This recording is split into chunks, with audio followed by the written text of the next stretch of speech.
जसराज आप सुन रहे हैं?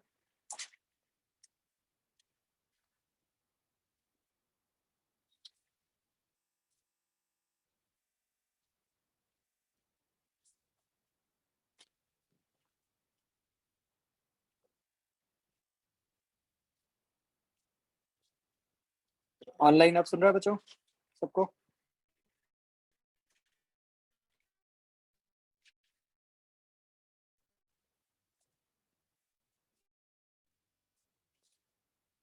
ओके, चलो करो बच्चों क्वेश्चन।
आता है मैं स्क्रीन के साथ।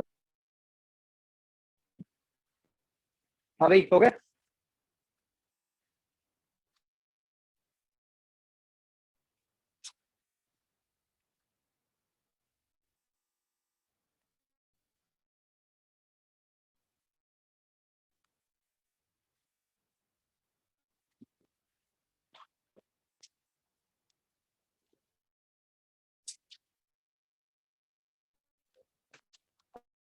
अ, कर लिया।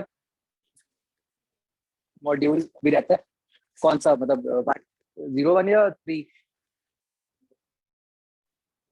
3 रहती है अभी। कब कंप्लीट कर रहे हो ये बताओ। मतलब मैं उसकी ना फिर क्लास चाहता हूँ, ताकि आपके जो डाउट्स है मैं एक बार वो क्लियर कर दूं, नहीं तो वो लटका रहेगा ऐसे ही काम। सैटरडे तक कर लोगे या मंडे रखूं? किसका टेस्ट है संडे? संडे टेस्ट में रोटेशनल आ रहे हैं।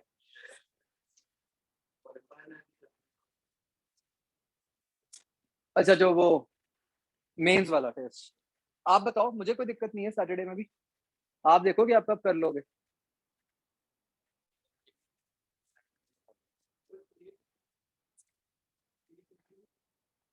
आ, मैं यू टेल मी जितना आप करोगे मैं तो उसके अकॉर्डिंग। या तो ऐसा करते हैं, सुनो। सैटरडे को आप एक बार 0 1 2 तक कर लो सारा। सैटरडे को उसकी डिस्कशन कर लेंगे। ठीक है। ऑनलाइन क्लास रखेंगे, उसमें डिस्कस कर लेंगे। फिर नेक्स्ट वीक में आप एक्सरसाइज 3 कर लो, फिर एक्सरसाइज 3 की डिस्कशन। ठीक है। अब पुराने बच्चों ने जिन्होंने किया भी था, आपके भी कोई डाउट्स है, मैं मैसेज कर दूंगा टाइम। दोपहर का होगा, सैटरडे दोपहर का, आई मैसेज द टाइम। आपने मतलब रिकॉर्डिंग्स देखी है अभी तक कोई कि नहीं? नोट्स कर लिए कंप्लीट? नहीं।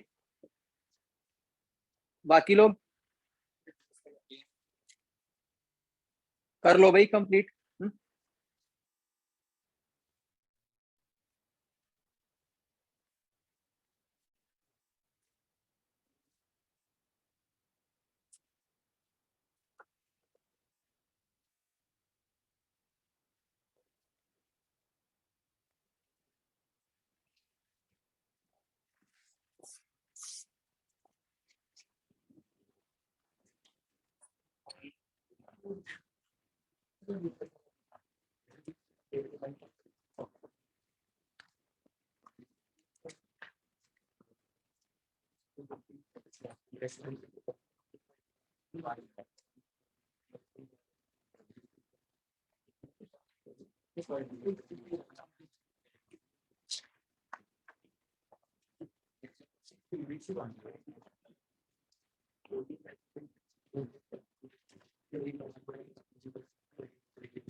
हाँ बच्चों, डन।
हाँ जी, हो गए बच्चों?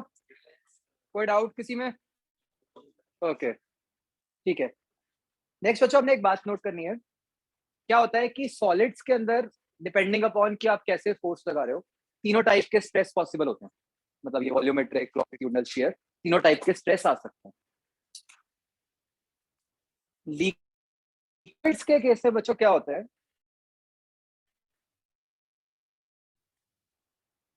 लीक कर देते हैं। एक है आइडियल लिक्विड्स, जैसे आप गैसेस पे नहीं करते, आइडियल गैसेस, रियल गैसेस, वैसे लिक्विड्स में भी होता है। तो जो तो आइडियल लिक्विड्स होते हैं, उनके अंदर सिर्फ एक टाइप का स्ट्रेस होता है, विच इज बल्क। और जो नॉन आइडियल होते हैं या फिर रियल, उनके अंदर बल्क और शेयर दोनों टाइप के स्ट्रेस होते हैं। ठीक है, ये अभी हम जो आगे फ्लूइड्स पढ़ेंगे उसमें क्लियर भी हो जाएगा कि हमने ये ऐसी क्लासिफिकेशन क्यों की है, कि कौन सी ऐसी प्रॉपर्टीज हैं जो हम मतलब आइडियल में इग्नोर करते हैं कंपेयर टू रियल। एंड जो गैसेस होती हैं बच्चों, गैसेस में हम एक ही मानते हैं, बल्क।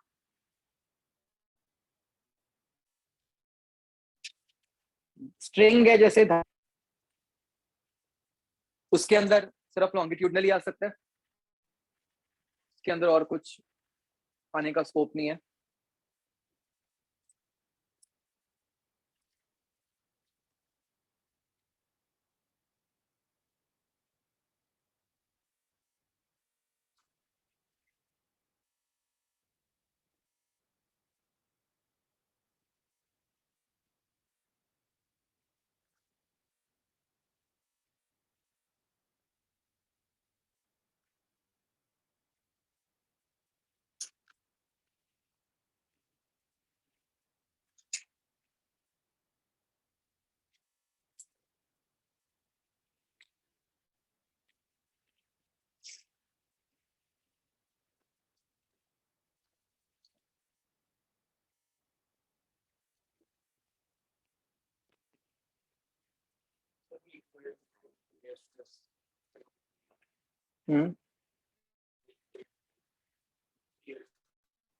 लिक्विड में शेयर कैसे ये थोड़ा सा आगे उसमें लिक्विड में अभी बस मान लो, उसमें हम सारी प्रॉपर्टीज पढ़ेंगे।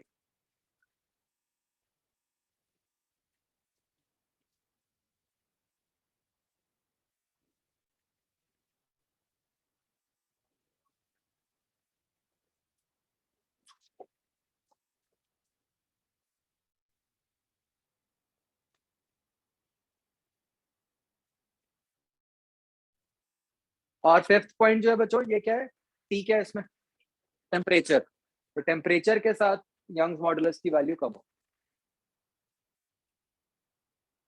इसका कोई रीजन?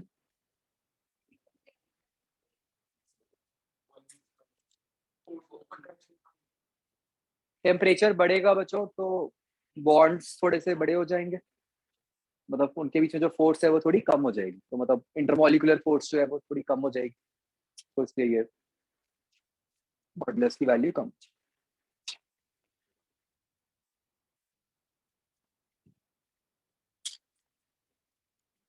यहाँ तक समझ आया बच्चों?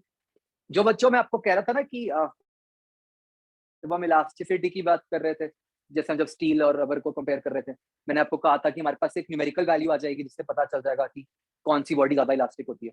वो न्यूमेरिकल वैल्यू यही होती है, मॉडुलस ही होता है, यंग्स मॉडुलस। या कोई भी मॉडुलस, उससे पता चल जाता है। जितना इस मॉडुलस की वैल्यू ज्यादा होती है उतना हम कहते हैं कि इलास्टिसिटी ज्यादा। ये पॉइंट पे लिख लो। 6 पॉइंट बना के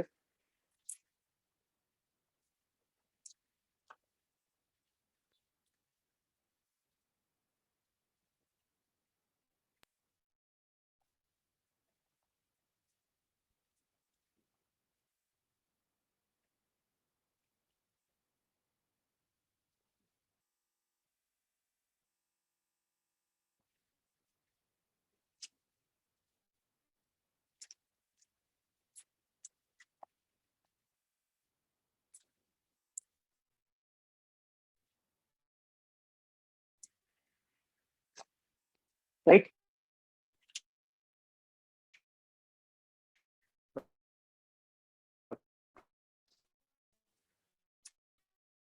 एग्जाम्पल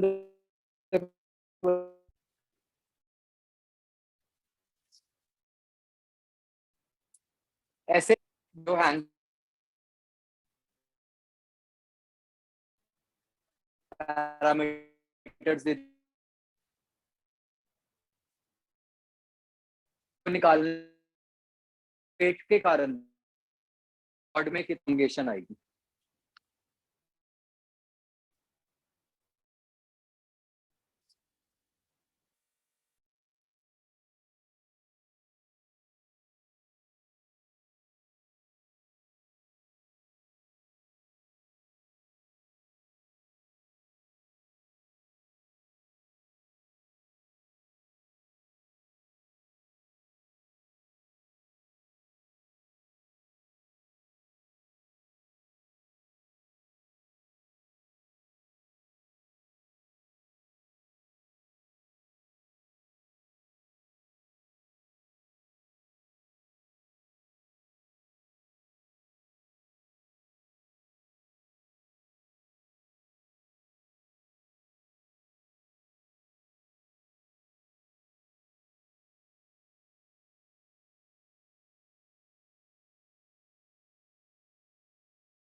फर्स्ट पार्ट कर वाला, ठीक है।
हिंट दूं बच्चों?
Good, good.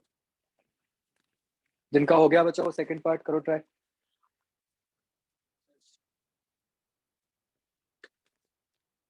ठीक है।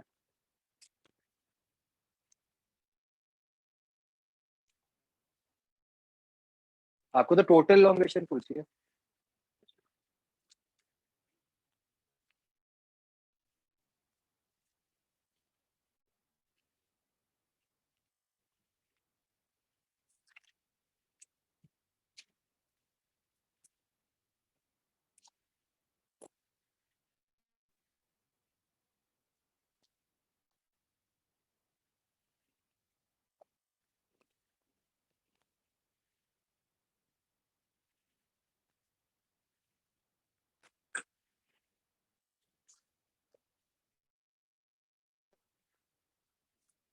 वैसे क्लियर कट हिंट मिल रहा है। अदरवाइज आप ऐसे सोचो, क्या बच्चों रॉड के जो अलग अलग पार्ट्स हैं उनमें टेंशन अलग अलग होगी? यस, इसका क्या मतलब हुआ कि अलग अलग पार्ट्स की इलोंगेशन अलग अलग होगी, विच मीन्स हमने सारे पार्ट्स की इलोंगेशंस को ऐड करना है ना। हर पार्ट की इलोंगेशन अलग अलग है, हमने उन सबको ऐड करना है।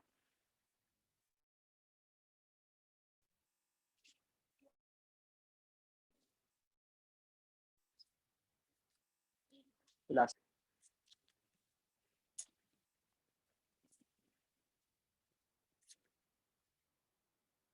तो आप एक छोटे से पार्ट की लिखो इलोंगेशन क्या होगी, उसको हम इंटीग्रेट कर देंगे।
हाँ नहीं होता आगे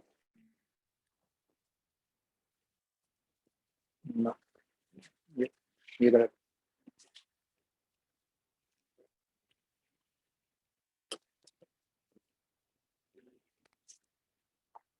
ये तो डायमेंशनली गलत है।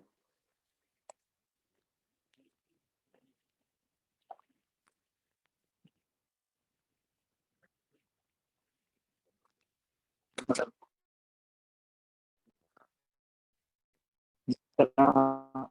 लॉन्गेस्ट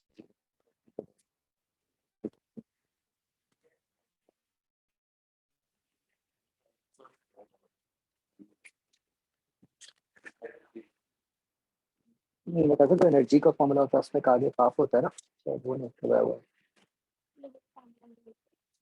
अच्छा वो नहीं यूज किया आपने, क्या किया वर्क डन।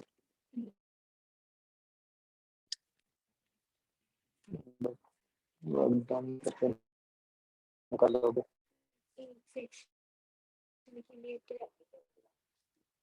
हम्म,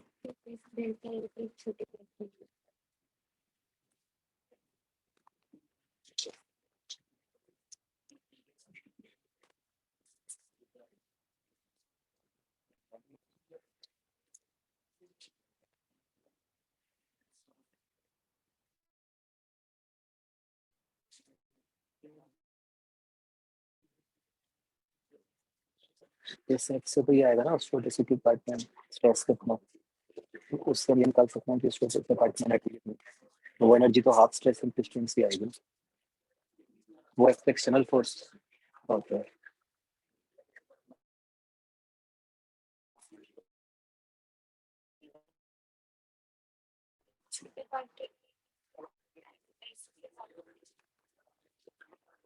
ये एफ तो वो है ना जो इस पे दोनों तरफ से लग रहा है, तो स्ट्रेस।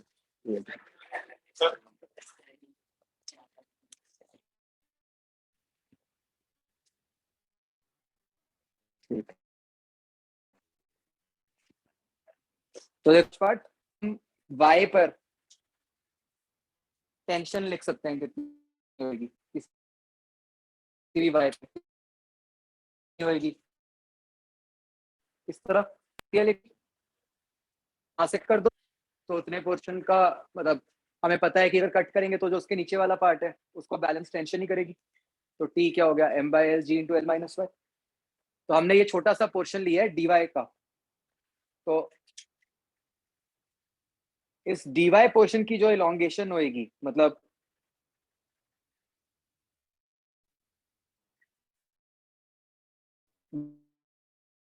डेल्टा क्यों लिखा है बच्चों इसको, ये क्या लिख दिया फॉर्मूला वही वाला,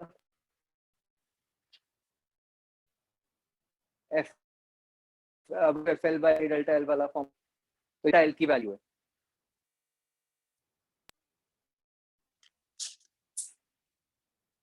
आप में से बहुत लोगों ने कर लिया था बट बच्चों आपने धक्के से किया था। वो धक्के से कैसे कि एक्सप्रेशन बना दिया अब पता है कि इंटीग्रेट करना है, जबरदस्ती dy लगा दिया और इंटीग्रेट कर दिया। ठीक है, मैंने आपको हमेशा कहा है कि इंटीग्रेशन जब होती है तो अपने आप पूरा एक्सप्रेशन बनना चाहिए इंक्लूडिंग। ठीक है, तो कैसे बना, मैंने वो जो छोटा सा पोर्शन लिया है उसकी लेंथ क्या मानी है, dy। तो मैं फॉर्मूला कौन सा लगा रहा हूँ, y is equal to f l by a delta l. वहां पे l क्या है, dy, और डेल्टा एल क्या है, डेल्टा dy। तो डेल्टा dy की वैल्यू लिख दी मैंने। तो ये डेल्टा dy क्या डिनोट कर रहा है, उस छोटे पार्ट की लॉन्गेशन। तो हमारे पास टोटल लॉन्गेशन कैसे आएगी, सबको ऐड करके, मतलब इंटीग्रेट करके।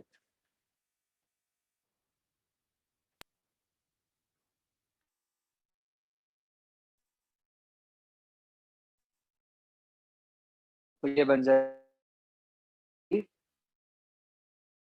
इंटीग्रेट करके 2a।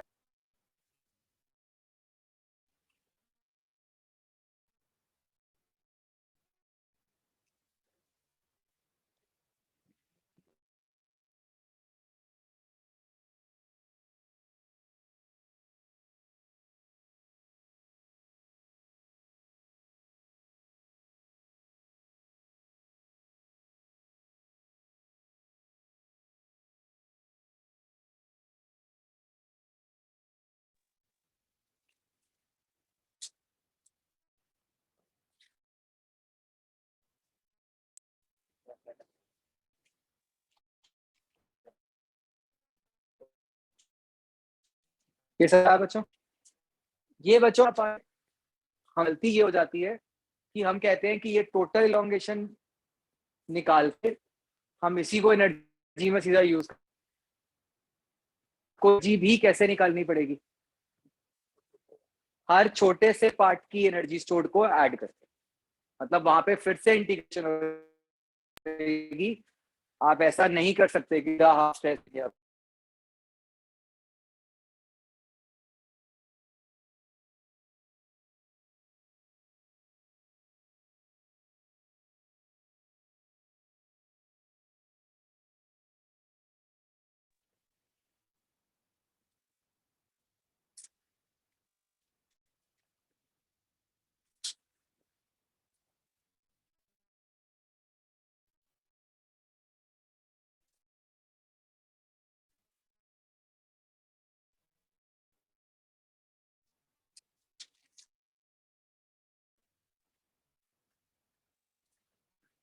ठीक है, तो सेकंड पार्ट आपने खुद से कंप्लीट करना है।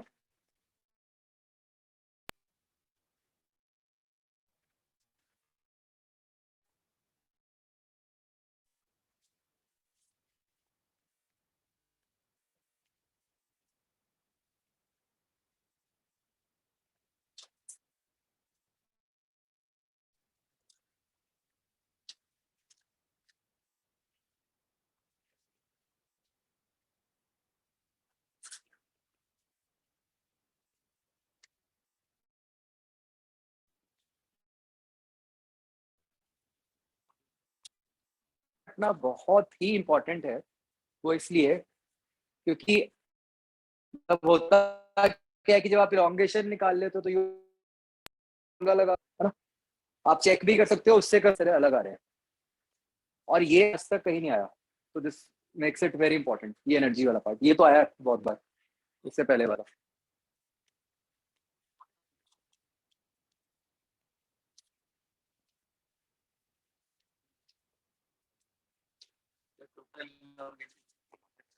हम्म, क्या, क्योंकि वो तो, ये तो टोटल लॉन्गेशन आई है, वो तो हर पार्ट की अलग अलग है ना, तो हर पार्ट में एनर्जी स्टोर भी अलग अलग है।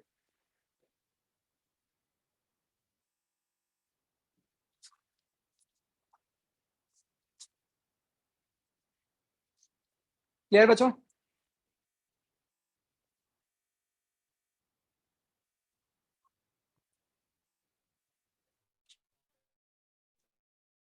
नेक्स्ट बच्चों, ये क्वेश्चन ट्राई सिमिलर लाइंस पे ही करना है।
वाह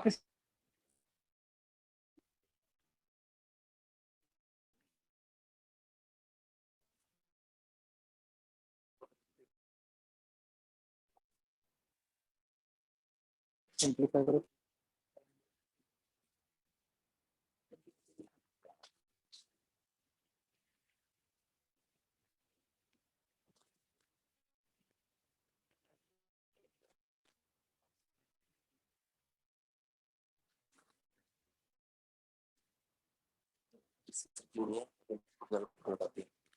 अगर हम ये वाला फॉर्मूला यूज करते हैं, ये कैसे करोगे? यहाँ तक एक्सटर्नल फोर्स लगी थी।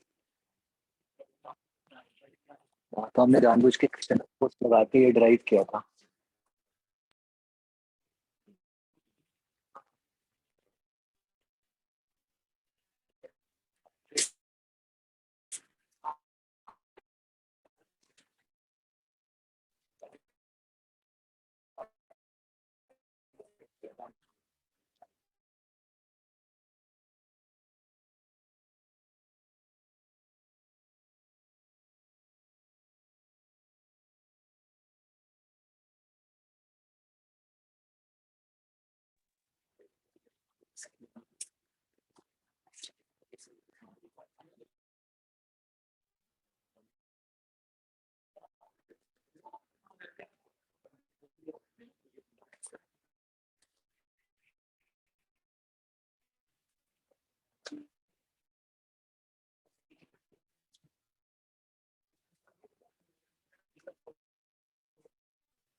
एग्जैक्टली सेम करना है, टेंशन ढूंढो,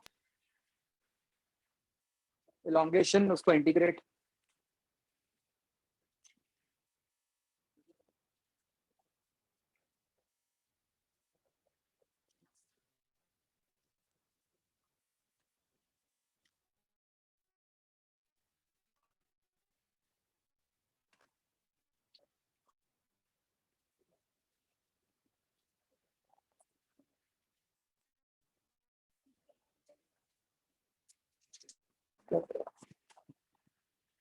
ठीक है ठीक है ठीक है।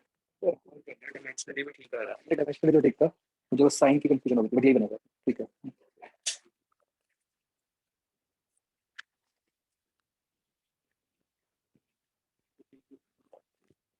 हो गया।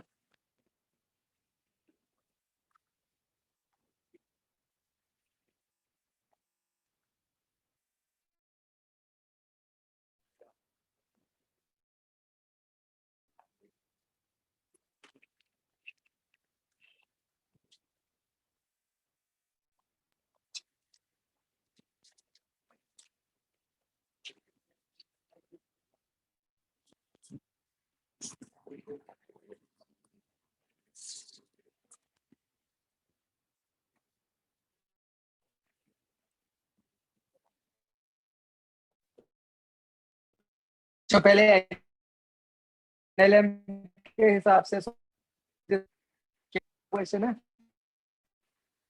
ये पहले।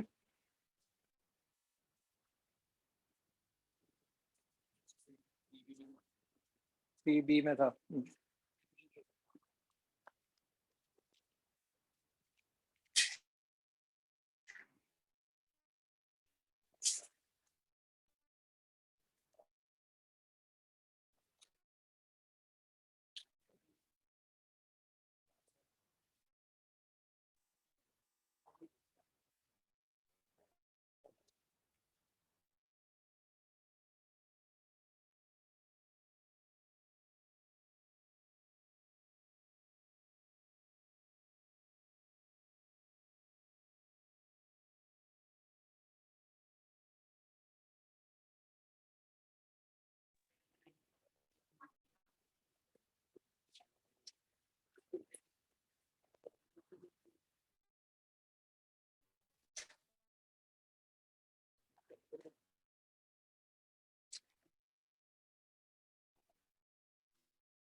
हाँ बच्चों, बताना मुझे टेंशन क्या होगी, कैसे निकालोगे? पूरी रॉड की क्या एक्सेलरेशन है? F1 minus F2 bye m, तो सीधा ही पता है आपको। अब आप x डिस्टेंस से कट कर दो। मान लो लेफ्ट से हमने x डिस्टेंस से कट किया, तो उस पे राइट को टेंशन t लग रही है, तो क्या लिखोगे आप? t इक्वल टू m है, उसमें m क्या होगा? उतने से पोर्शन का मास। ये माइनस आते हैं प्लस आते हैं बच्चों? चेक करते हैं।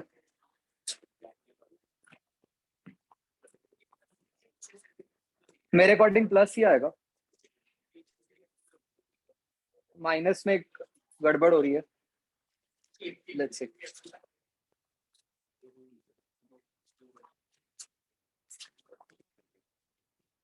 यहाँ पे वो नहीं कंसेप्ट लगेगा, क्योंकि यहाँ छोटे छोटे पार्ट्स हैं, हर पार्ट की अलग अलग लॉन्गेशन हो रही है।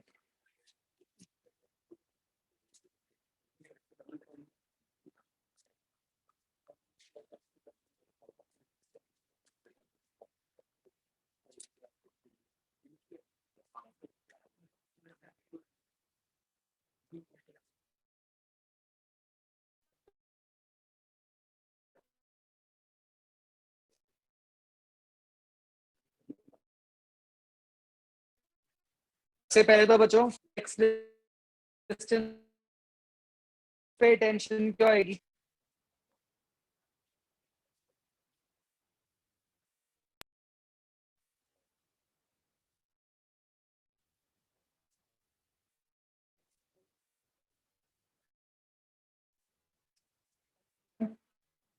इतने मास क्या हुआ?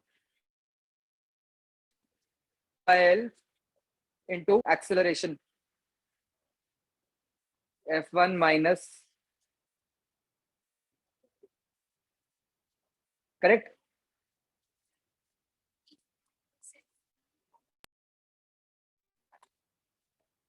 हाँ सर,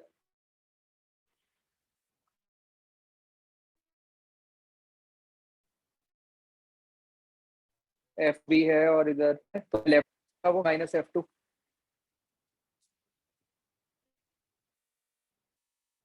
तो ये बन गया t equal to F2 plus F1 minus F2 x by, correct? ये किसके इक्वल है? ये टेंशन है, तो वही बात कि डेल्टा dx क्या हो गया बच्चों? क्या पुट करोगे आप? Tension into x upon a y, है ना? तो टोटल क्या हो गया? Integral of 1 by a y को तो बाहर निकालते हैं, F2 plus F1 minus F2 x by l, इस पूरे की इंटीग्रेशन फ्रॉम 0 टू एल।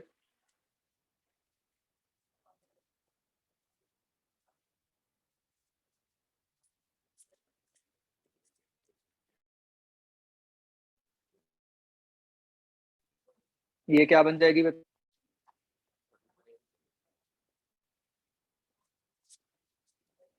पहली टर्म F12, उसके बाद 1 माइनस F2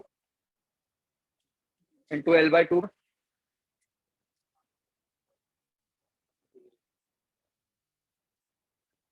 तो ये क्या बन गया, F1 प्लस F2 बाई 2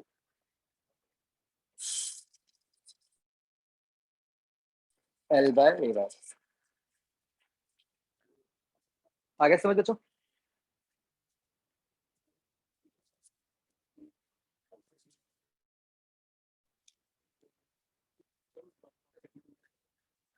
हमने ये लेफ्ट वाले पोर्शन का एफबीडी बनाया ना,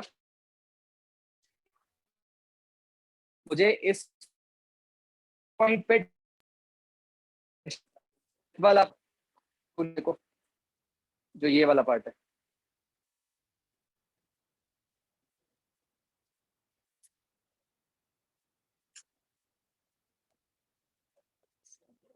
आया समझ बच्चों।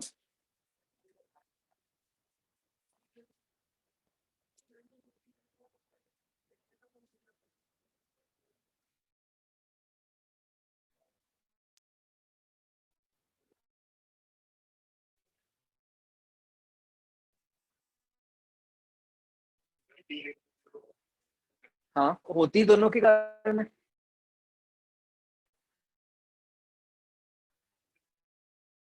एक्सटेंशन तो तरफ फोर्स लिख के एक तरफ दी, क्योंकि हमें पता है कि चेंज नहीं आया होगा, फोर्स दोनों तरफ ही चाहिए, अदरवाइज तो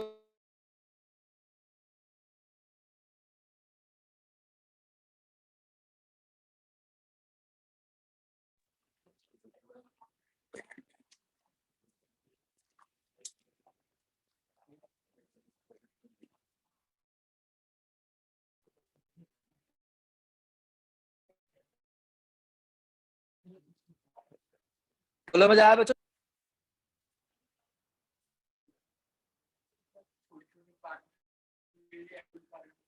ना,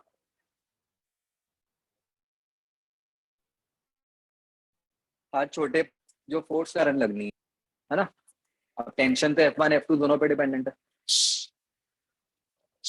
बच्चों आपको वो बिल्कुल वैलिड कंफ्यूजन है, आप इसको कंफ्यूज कर सकते थे विद जो हमने फर्स्ट क्वेश्चन किया था कल, यहाँ पर कि जो 10 वाला जो हमने किया था, ठीक है। वो चक्कर क्या है, मतलब इसके लिए अगर बॉडी का मास होगा तो टेंशन वेरी करेगी, तो फिर ये वाला कंसेप्ट लगाना पड़ेगा। वो जो हमने किया था केस, वो एक तरह से मासलेस बॉडी के लिए एप्लीकेबल है, क्योंकि जैसे मासलेस स्ट्रिंग में नहीं कहते थे टेंशन इज सेम एवरीवेयर, तो ऐसे ही वहां पर भी वो हर जगह टेंशन सेम होती है। अगर मास है तो टेंशन वेरी करेगी, फिर यही करना पड़ेगा। या ऐसा कह लो कि वो एक बहुत हम छोटे से एलिमेंट के लिए बात कर रहे थे, जिसमें ऐसा कोई चक्कर ही नहीं था वेरी करने वाला।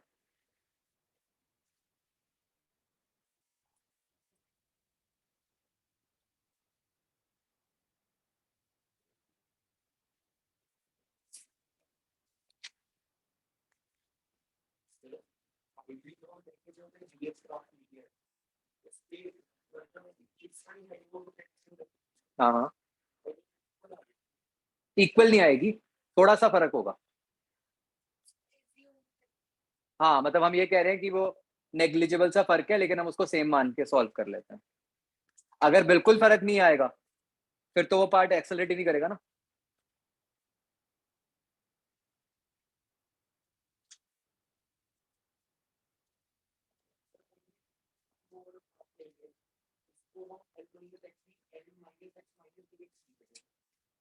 कौन से पार्ट को?